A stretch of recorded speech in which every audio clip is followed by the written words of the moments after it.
the flaming sword that guards the way.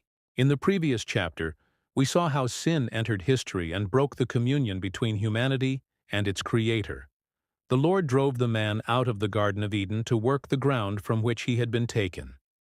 Eden represented communion, provision, and life, but sin introduced separation, and the human being began to walk outside the presence of God. Now the scripture leads us to an even more solemn scene. Genesis chapter 3, verse 24 declares, "So he drove out the man, and he placed cherubim at the east of the Garden of Eden, and a flaming sword which turned every way, to guard the way to the tree of life." God expelled the man from the garden and guarded the way.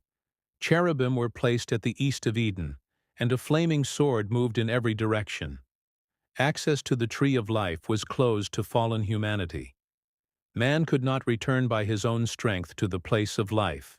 The cherubim appear in Scripture as guardians of the holiness of God. Later they will appear again near His presence. The flaming sword that turned in every direction reveals a profound truth. No human effort could cross that boundary. No strength or wisdom could bring man back to Eden. Sin had raised a barrier that humanity could not cross. The tree of life was not destroyed. The way was guarded.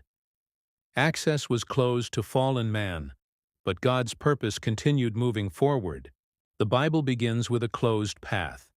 In Genesis, the tree of life was guarded by cherubim and a flaming sword. But the story of redemption advances to the end of the Scriptures.